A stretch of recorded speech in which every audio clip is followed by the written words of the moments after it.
सत्यार्थ प्रकाश पढ़ो तुम जिसमें भरा अमूल्य ज्ञान।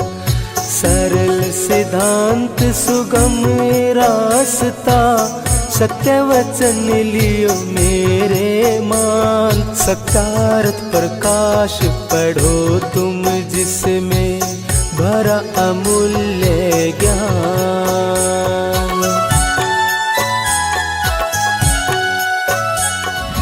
प्यारे मेरे भाइयों, सत्यार्थ प्रकाश चैनल में आपका स्वागत है। जैसा कि आपको विदित है कि हम सत्यार्थ प्रकाश की प्लेलिस्ट बना रहे हैं और आज 11वां समोल्लास है। 11वें समोल्लास में जो हम आज एक विषय मूल रूप से उठाना चाहते हैं वो ये है कि राशिफल क्या है। दुनिया के लोगों, ये राशिफल दुखों का कारण है। इनको जो व्यक्ति मानता है राशिफल को, वो दुख सागर से निकल ही नहीं सकता। ये बिल्कुल कितनी अबुद्धिपूर्ण, अविवेकपूर्ण बात है और जो बहुत जनसाधारण की समझ में आ जानी चाहिए, लेकिन हम इसको समझ नहीं पा रहे हैं। आप देखिए राशिफल क्या है। राशिफल के आधार पर आप देखोगे रोज के प्रश्न भरे रहते हैं। अब जो ये राशि है आज उसको ये सुख होगा, जो आज ये राशि है ये उसको ये दुख होंगे। और हम उन राशिफलों में देख देख के यहाँ बहुत अधिक संख्या में लोग बाग दुखी और सुखी होते हैं अपने मस्तिष्क में विचारों से। उसका बाहर से कोई संबंध नहीं है, अपने विचारों में वे दुखी सुखी होते रहते हैं। और आप कहेंगे, आप खैर हो सकते हैं कि आप न मानते हो, लेकिन मैं कहता हूँ 100 में से 99 व्यक्ति ऐसे हैं जो मानते हैं और केवल 100 में ही शायद एक ही कोई मिलेगा जो ना मानते हो। नहीं, राशिफल के गुलाम सब हैं। जैसे आप देखिए कि जितने भी जो मूल रूप से हिंदुओं में मान है, जो राशिफल को मानते हैं, राशि का भी पहले बात समझिए कि राशिफल है क्या चीज़। 2 प्रकार की ज्योतिष है, एक गणित ज्योतिष है और एक फलित ज्योतिष है। जो फलित ज्योतिष है वो झूठी है और जो गणित ज्योतिष है वो बिल्कुल ठीक है।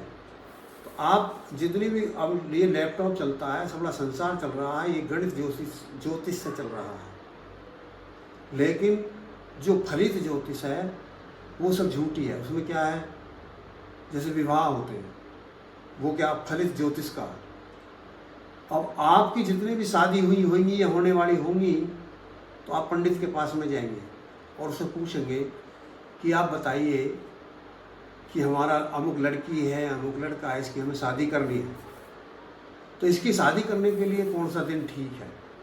यानी अब वो राशि के हिसाब से तुम्हें बताएगा कि आप उस दिन शादी कर लीजिए। और थोड़ी देर के लिए विचार कीजिए कि जितनी भी शादी होती है उनमें कोई भी शादी ऐसी नहीं होती हिंदुओं की कि जो पंडित बिना पूछे होती हो, यानी पंडित ही बताएगा हो। लेकिन अब आप सोचिए कितने व्यक्ति नाम रखते हैं। पत्रा के मुताबिक पंडित से नाम कितने रखते हैं। जब इतनी निराधार बात को भी मान सकते हैं, पंडित के पत्रा से नाम तो रखाया नहीं, लेकिन जब शादी कर रहे हैं, जब पत्रा में देखने जा रहे हैं, तो ये क्या विवेकता हो सकती है। ये मूर्खतापूर्ण है। खाता खोला ही नहीं बैंक। एक ये बात है। एक दूसरी थोड़ी देर के लिए मान भी लेते हैं कि उसने पत्रा में नाम भी रखवाया, तो फिर भी वो झूठी बात है। आप देखेंगे राशि का मतलब क्या है कि जैसे एक राशि है, जितने मैं से नाम आते हैं वो सब एक राशि में आते हैं। जैसे मेरा महेंद्र सिंह आर्य नाम, तो मैं सिंह राशि के अंतर्गत आता हूँ। और जितने महेंद्र सिंह होंगे या मैं से बढ़ने वाले नाम होंगे, सब सिंह राशि के अंतर्गत होंगे। और राशि फल वाले आदेश कर देंगे, ये सब जो है आज के दिन सुखी रहेंगे, आज के दिन तो क्या रहेंगे। कैसी मूर्खतापूर्ण बात है। यदि ये सब बात सही होती तो हम देखते कि एक नाम वाले सब सुखी होते, एक राशि वाले। लेकिन इसके बिल्कुल विपरीत स्थिति है। और इस बीमारी ने हमको कितना परेशान कर रखा कि हम बेटी की शादी नहीं कर सकते, बेटा की शादी नहीं कर सकते। इसके नाम पे कहीं देव सुवा दिए जाते हैं, कहीं मूर्खतापूर्ण की बात कर दी जाती। कोई देव नहीं सोता और कोई शादी ये सुझा नहीं सकते। यदि ये पंडित शादी सुझाते हैं, आपने पैसा दे दिए, पंडित ने शादी सुझाने के पैसे ले लिए, मुहूर्त बता दी, उसे आपने पैसा किस बात के दिए, मुहूर्त दिखाई थी, मेरी शादी में कोई किसी प्रकार का विघ्न ना आए, यही तो प्रयोजन था। और जब आपको यही प्रयोजन था मेरी शादी में कोई विघ्न नहीं आए, और यदि शादी में विघ्न आ गया, बरसात आ गई, तूफान आ गया, या वहाँ ऐसे भी देखेगी एक गोली चल गई, एक्सीडेंट हो गया, या विधुर हो गई या विधवा हो गई या छोड़ दी गई तो क्यों हुआ भाई? ये कर आपको क्या उस पंडित से नहीं पूछना चाहिए? वो पंडित है, जिस बात के पैसा इसी बात के तो लिए थे, और वो बात तो उल्टी होगी तो फिर तेने क्या बात, तो कोई भी पूछने वाला नहीं है। लेकिन ये बात कोई पूछने वाला नहीं है, ये तर्क का विषय है। और इन्हें पूछने जरूर जाएंगे कि हमें बताइए हमारे शादी कब होगी, हमारी लड़की की शादी कब होगी। तो ऐसी मूर्खतापूर्ण बात जो हमारे देश के अंदर चल रही है, जो इन ठगों ने पंडितों ने चलाई है, और ये अकल के आधेर गांठ के जो पूरे हैं, ये उनसे ठगे जा रहे हैं, जानते हुए भी, पढ़े लिखे होते हुए भी। इतना विचार नाम की चीज़ किसी के पास में नहीं है। और नहीं, अब देखिए यदि राशि का महत्व एक ही होता तो जैसे वो बताते हैं एक ही राशि में सुख जैसा होता, तो थोड़ी देर के लिए देखिए, अब जो राजा थे वहाँ तो बड़े सोच सोच के नाम रखे जाते थे। चलो साधारण व्यक्ति का तो नाम को गलती से रख दिया, तो राम और रावण की एक ही राशि थी, और जब राम और रावण की एक राशि थी तो इनके मुताबिक, ज्योतिष के मुताबिक, फलित विद्या के मुताबिक तो दोनों को सुख होना चाहिए था, एक साथ दुख होना चाहिए था। लेकिन हो क्या रहा था? बिल्कुल विपरीत हो रहा था। एक मर रहा था और एक मार रहा था, एक सुखी हो रहा था और एक दुखी हो रहा था। तो ये तो राम और रावण की बात थी। अब दूसरा देख लीजिए, राजा इनकी बात में बता रहा हूँ, कृष्ण और कंस की भी एक ही राशि थी। यदि कृष्ण और कंस की एक ही राशि थी तो फिर तो एक जैसा होना चाहिए था, कृष्ण भी सुखी होता, कंस भी सुखी होता। लेकिन विपरीत होता है, कंस दुखी होता तो कृष्ण सुखी होता। एक मरता, एक मारता है, एक नष्ट हो जाता, एक राज करता है। और ऐसे ही भीष्म भीम की देख लीजिए, भीम और भीष्म की भी एक ही राशि थी, उनको ही क्यों? और अब यहाँ जाकर के देख लीजिए, जाने आप मोदी जी आए थे तो बाद में मनमोहन सिंह हट रहे थे, मोदी जी प्रधानमंत्री बन रहे थे, इनकी भी एक ही राशि थी। और देख लिए माया और मुलायम की भी एक ही राशि है, ये भी क्यों हट रहे थे, क्या हो रहा था?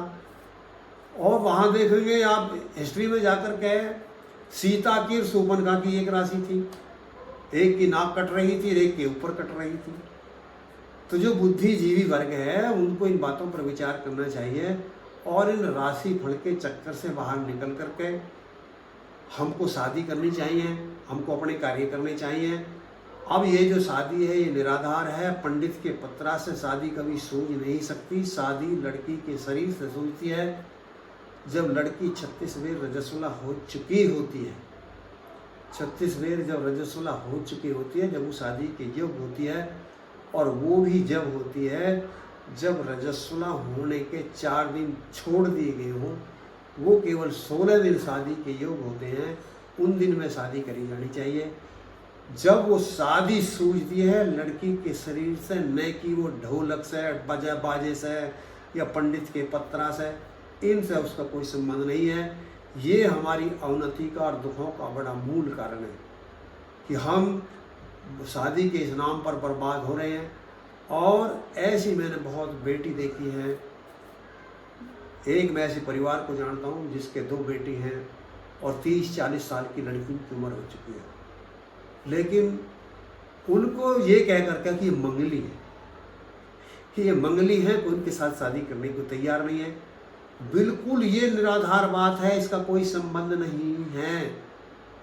और यदि संसार का कोई ज्योतिषी, कोई पंडित, कोई आचार्य हमारी कही हुई बात को गलत सिद्ध कर दे तो 21 लाख रुपये के नाम है।